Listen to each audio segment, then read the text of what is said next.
Little victories here, and it's no secret I love submitting and grading cards. So in this video, I'm going to discuss the pros and cons for each of the big three grading companies: PSA, SGC, and BGS Beckett.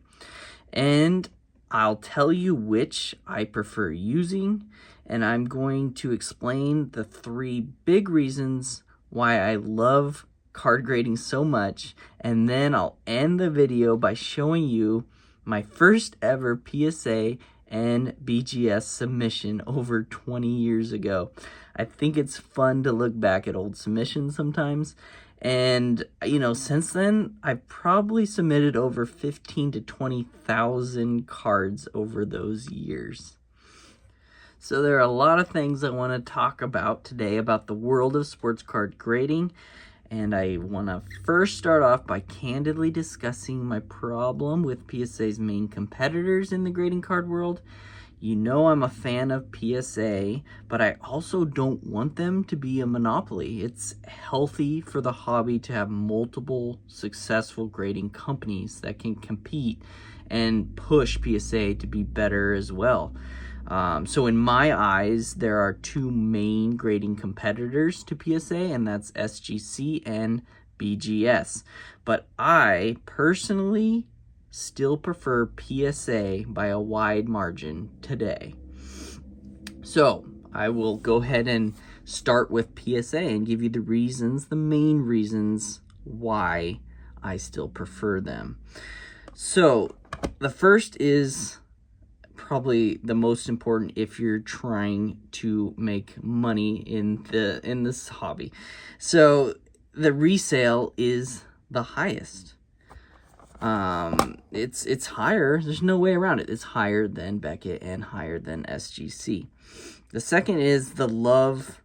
I love the PSA set registry. I love building sets on there. It's easy format, easy to use. They even give out awards for, best sets and stuff like that each year. The next is solid customer service. I personally haven't had any major problem in 20 years. They've never lost a card. They've never lost an order. They probably have damaged only 5 to 10 cards over 20 years, and luckily they were thankfully all low-end ones, and they made it right and were easy to contact. And when I say made it right, they gave me back the declared value I designated and the grading fee. Next is, I love their monthly specials. Like right now, for example, they have a $15 per card, which is really the cheapest in the grading world right now, for vintage cards, 1989 and older. So I like going through my collections and finding the cards that fit that special, and I send them in. I usually wait for the grading specials. And honestly, the next thing is turnaround time. I know they've took a lot of heat, but that was mainly just during the boom time when they were just slammed, understandably slammed. But now their turnaround time has been tremendous. Even at the lowest level, the ones that's supposed to take 2 or 3 months, I've been noticing it's only taking about 30 to 35 days. That's incredible turnaround time, in my opinion. Also, the next main reason why I love them is their submission process is streamlined to perfection, and most importantly, the order status is so clear and frequent updates, and they ease your mind, letting you know that your cards are safe and going through the proper steps. Next, I just like their clean slab design. It's simple, it's effective, feels good in your hands. Yeah, there you go. I mean, look at them. Some nice looking cards here. Wow, he just had, I think, a 71-point performance last night. That was incredible. I honestly think he could get up to 80 this year, depending on Blazer injuries and all that stuff. But yeah, it feels good in your hand. Here's a LeBron rookie. It's kind of his factory set. variation. Also, okay, so finally, PSA now does high resolution images for every card it grades, any service level, which I love. And you know, I've been enjoying using their newer app they have right now. So once the grades pop, they make it so easy to view and save those high resolution images directly to your phone. You know, just open up the app, click on the grades, and then your, you know, picture of your card will pop up and you can save it directly from there. And then from that, you know, I sell on eBay. So, you know, once it's saved in your camera roll, you just, when you list on eBay, find that picture and it's listed on eBay. It's great. I love it. And you should check out that image of that 8.5 LeBron refractor rookie I got. I have it for sale up on eBay right now, and you'll get to see how amazing quality those images are. Okay, but so now I'm going to go ahead and discuss some of the downsides to using PSA, some of the cons. So the first con of PSA, I believe, is inconsistency. They need to get their graders on the same page. So better teaching to help the graders become more consistent with each other. Okay, the second con, I believe, is the potential pop control concerns. And, you know, by pop control, I mean they are potentially giving out lower grades on cards that truly deserve higher grades in order to keep the population of Gem 10s and nice looking 9s in check so they can retain a higher value. I've said this before, it's like grading the player, not the card, and I do not like that. But there's no way of knowing for sure that this is going on. I have no proof, so, you know, take my words with a grain of salt. But I do grade enough where I kind of see patterns and trends. All right, the third kind of con is the $100 yearly membership. Now, you don't have to be a member to grade certain levels of cards, but if you want to take advantage of their monthly specials, like I mentioned earlier, and even their bulk level services, then you do need to be a member. But, you know, it's worth it for me because I send in, you know, a ton of cards. All right, so in my opinion, the last con of PSA is upcharges. So for those who don't know what an upcharge is, it's where PSA charges you more to grade your card because they deem the value significantly more than the declared value you designated and service level you use. So essentially, they are charging you for a higher price service level. And you don't know about an upcharge until they are done grading and it's in its final step in QA2. Then you get an email with the grades highlighting the proposed card, asking for your approval for them to charge you more. I personally don't mind an upcharge because that usually means you got a great grade on a high-end card, which you will eventually make more money on if you want to. So for example, this was my last upcharge card. It is the Ja Morant Silver Prism Rookie, got a 10. So I originally sent it in the $18 bulk service level, and in order to send in the bulk service level, it has to be a declared value of $499 or less. So I think I originally declared this around $400, but you know, they graded it a 10, and a 10 probably sells for closer to around $900. So it's more than the $500. So they emailed me and charged me more, but it wasn't too much more. I think they charged me $40, about $40 to grade this card. So essentially that's only, I was going to pay $18, so essentially it's only $22 more to grade this card. So I'm definitely okay with that one. But that's my last upcharge example. But I completely understand how upcharges can be looked at as unfair. I get it. And there are definitely flaws in their upcharge system that PSA needs to fix going forward. Okay, so let's move on from PSA to its I think, biggest main competitor right now, and that is SGC. All right, so for SGC, there are only a few reasons stopping me from using them currently. And trust me, I really want to use them. I love how they are evolving, progressing. I love their marketing. I like that there are no upcharges, no extra charges for grading pack-pulled autographs, but there are a few hiccups for me. So the main hiccup I would say is that their grading cost is just still too high. And their resale is not as good as PSA.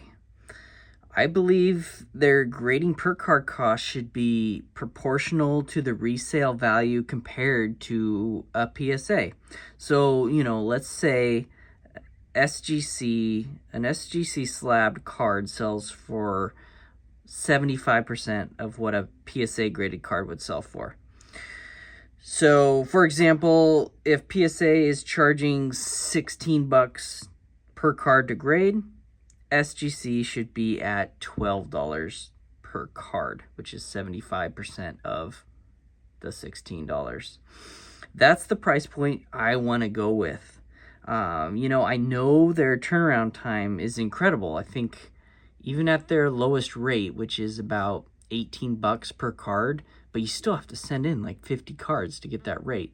It's only 5 to 10 business days, which is great.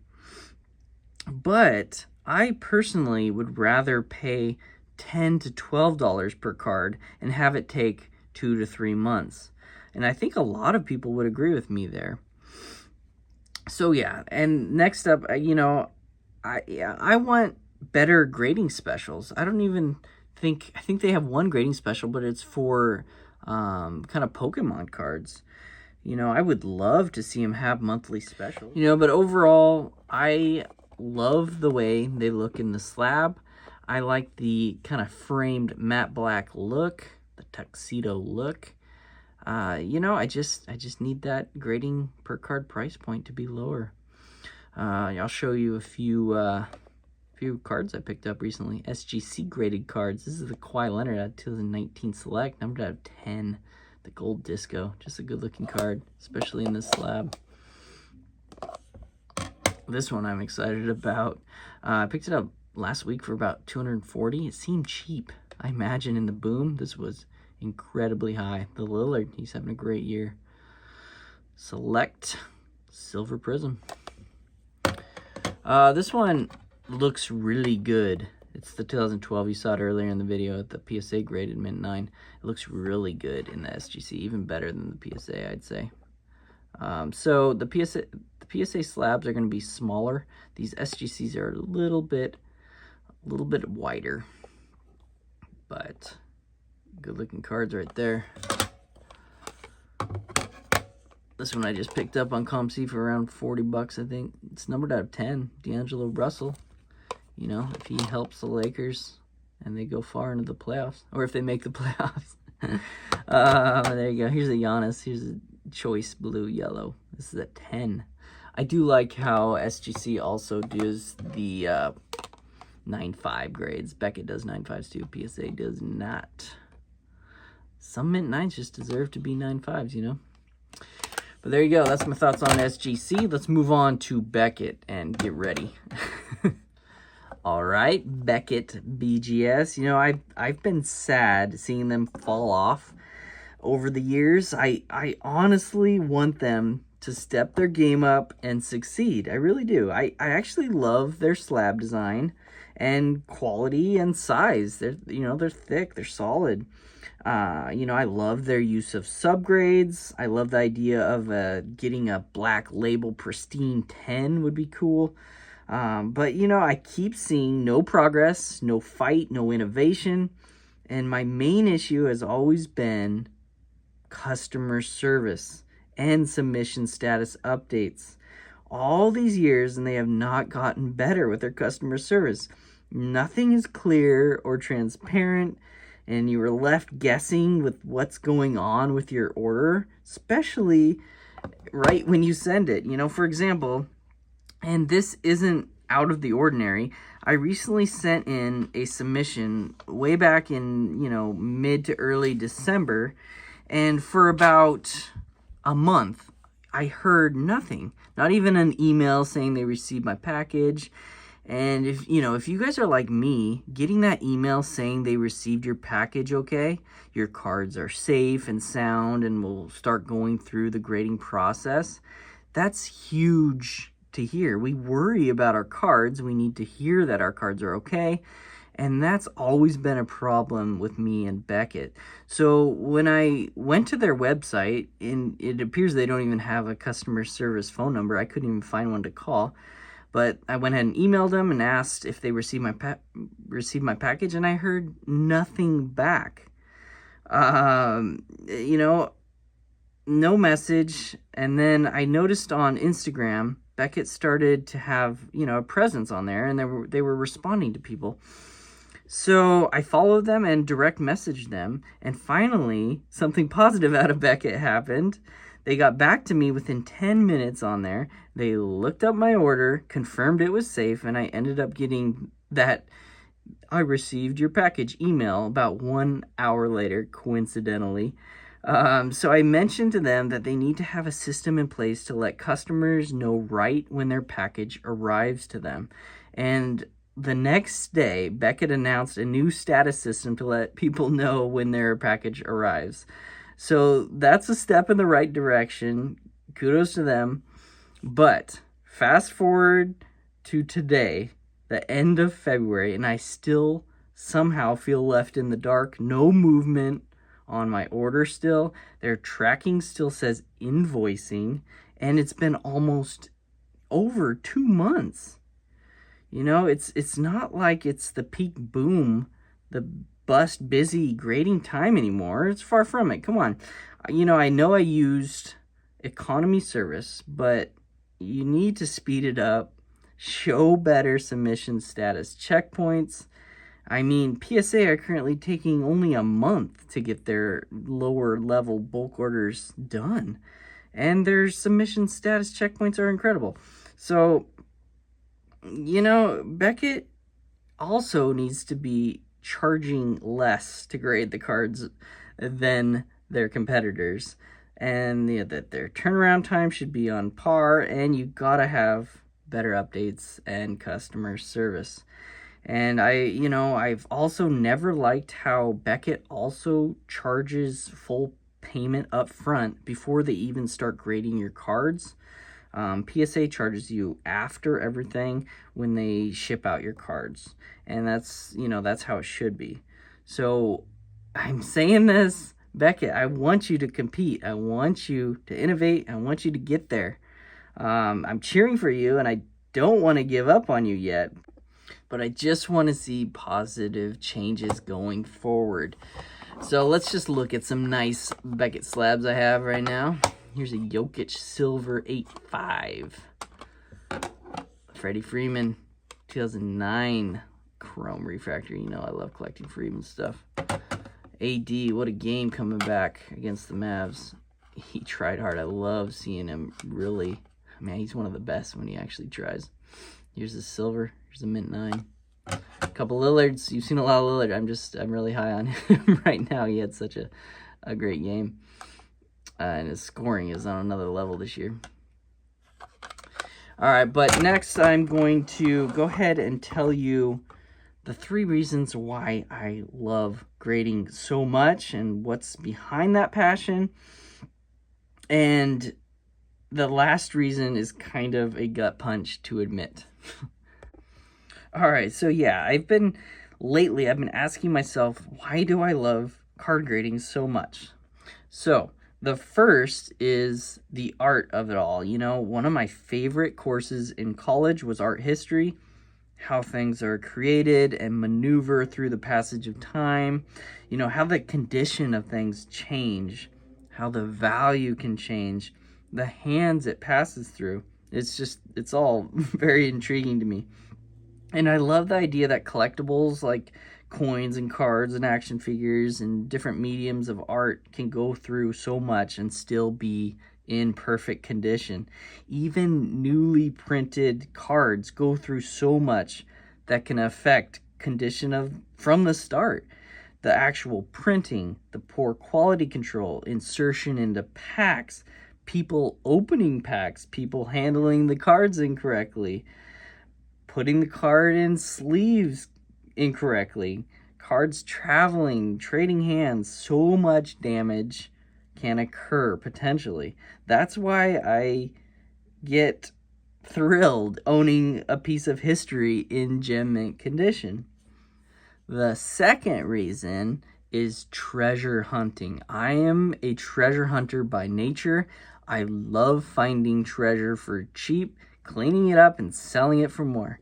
And the process of taking a raw card and grading it to maximize its value, that's the ultimate treasure hunt for me in this hobby. And I gotta find those nice raw copies. It's fun to me. That's why after all these years, I still love going through dollar boxes, even quarter boxes. You can really still find treasure in there, and you can grade it and make money.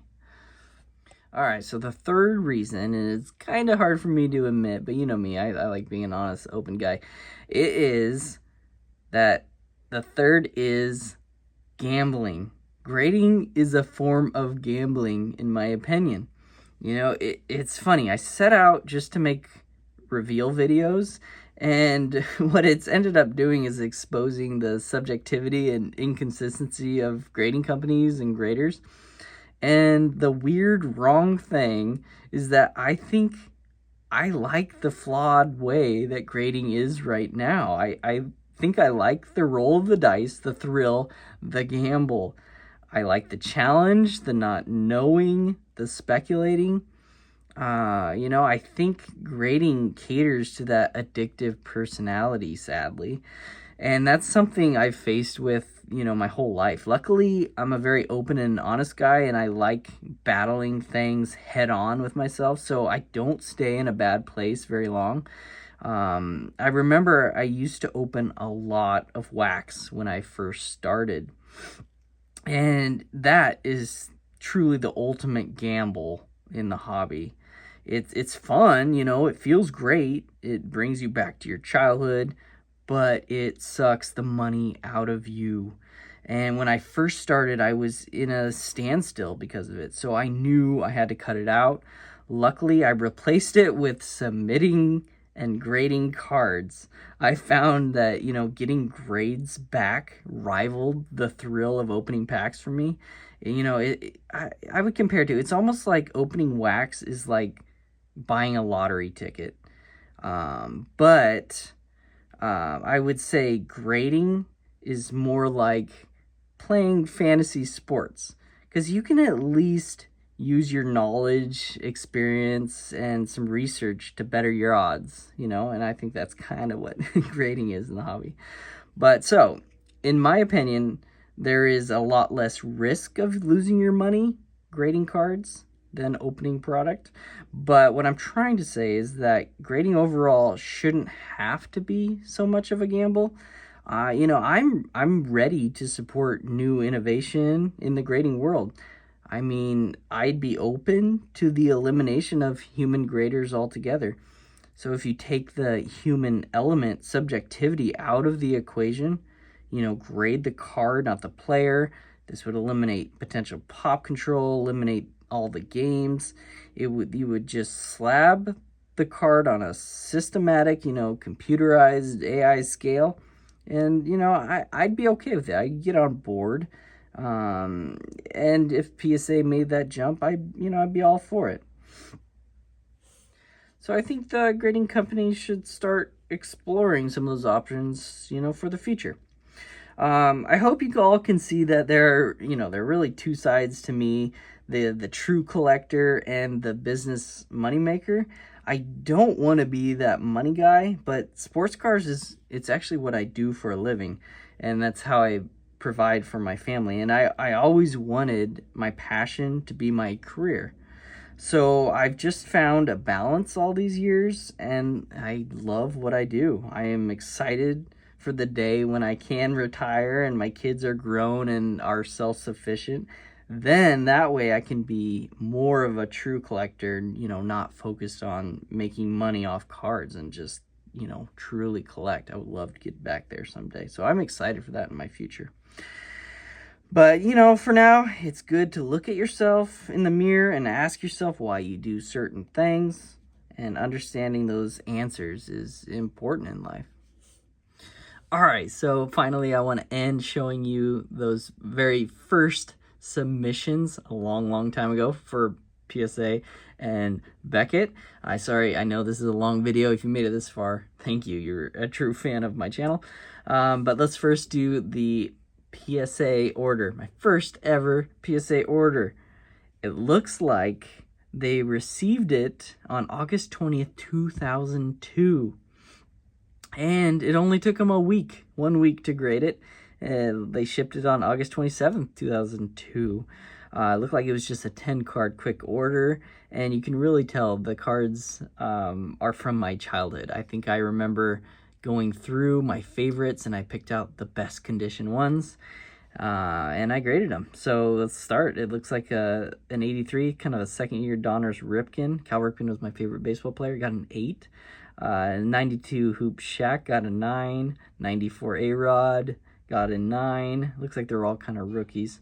And then an 89 Fleer Jordan. That one's not a rookie. That one got a 9. Frank Thomas 1990 Leaf got a 9. That was one of my favorite cards. Same with the Sosa. I love that 1990 Leaf set. That one got a 9. So no 10s, as you can see. Here's an 84 Donruss Ripken, got an 8. 89 Fleer Griffey got a 9. 92 Shaq Trade Upper Deck. I had a lot of those. They're hard. They're condition sensitive. That one got a 9. And then the 91, the kind of baseball SP Jordan from Upper Deck, got an 8 and 9 as well. So, you know, you can see that I was not an expert. Those are pretty solid grades for my first submission, but, you know, I had a lot to learn, and the more you grade, you build upon and learn from it. But now let's go and do the Beckett one.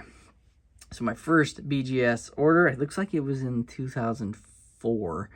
So, you know, that's almost 20 years ago on that one too. It looks like I did a Johnny Bench rookie. It got a 5. A George Brett 75 Topps rookie got a 7. That's pretty solid. The Carlton Fisk rookie got a 6. So back then, I was sending in these nice baseball rookies to the Beckett. Nowadays, I would send those to PSA for sure. But there's an Eddie Murray rookie, got a 6. Harold Baines got an 8. A Clemens Fleer rookie got an 8. 1992, I also love that Bowman set. The Mariano Rivera got a 9. The Piazza got an 8.5. Oh, I even sent in a 94 A-Rod Upper Deck, got an 8. That's terrible. An 86 Charles Barkley rookie, got a 7.5. That's pretty solid. And then Dominique Wilkins 86 got an 8. Now we get into the 2003s. I loved collecting in 2003. It's kind of what kind of revamped my hobby love. The LeBron year, rookie year. So it looks like a Topps. I got a 9.5. It's my first gem mint. Was a Topps LeBron rookie card. And then it goes on for, it looks like I sent in 4 Topps Carmelo Anthony's. 3 of them got 8.5s and 1 got a 9.5. Ooh, I had a Topps Chrome LeBron rookie. It got a 9. Probably back then, I don't know what it was selling for, $50, who knows. Then a Carmelo Chrome got a 9. And I had some Upper Deck LeBrons, got an 8.5. Looks like I had 2 LeBron MVP rookies from Upper Deck. Those got an 8.5 and a 9.5. A Carmelo MVP got a 9. And finally, it looks like 3 2001 Tiger Woods Upper Deck rookie cards. 2 got 9s and 1 got an 8.5. So, you know, I recommend going back and try to find your first few submissions and, you know, look at them, have fun looking at them and see how you've progressed and how much you've gotten better. But thank you so much for viewing this video. I hope you found it entertaining or insightful. All right. Thank you.